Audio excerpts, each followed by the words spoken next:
На 10 дена пред истекот на рокот се уште нема конкретен договор околу изборот на специјалниот јавен обвинител.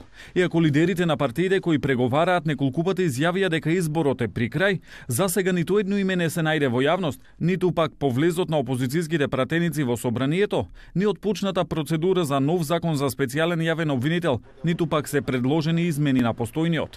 Најтешките разговори во рамки на работните групи се одвивале вчера, но решение се уште нема. Премиерот Груевски денеска повторно изјави дека интензивно се преговара, без при тоа да одговори дали е наповидо конкретно решение. Преговорите се во тек, интензивно се работи на тоа. Инаку мојот став во однос на тоа веќе го кажав. Нерешавањето на едно од најжешките прашања, дел од експертите за 24 вести го коментираат како недостаток на политичка волја за излез од кризата.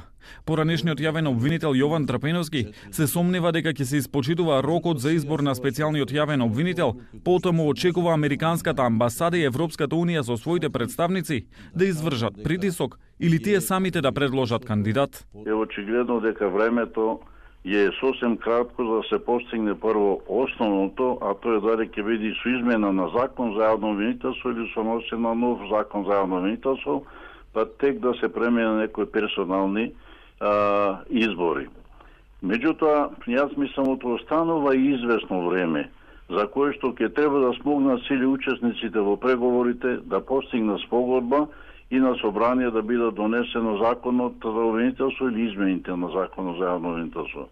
Меѓутоа, упорноста и заинтересираноста на европските авторитети укажува на тоа да околку ние сами не го извршиме изборот и не исполниме обврската од договорот во Пржино, може и тие да го направат, а на тој начин да укажа дека сепак не постои некоја понагласена политичка волја за исполнување на обврските од договорот во Пржино. Крајниот рок за избор на специјален јавен обвинител е 15 септември.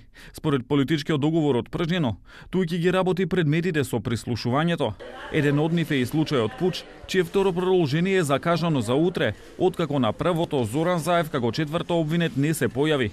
Од неговиот адвокатски тим претходно најавија дека ќе бараат одлагање на процесот, се додека не се избере специјалниот јавен обвинител.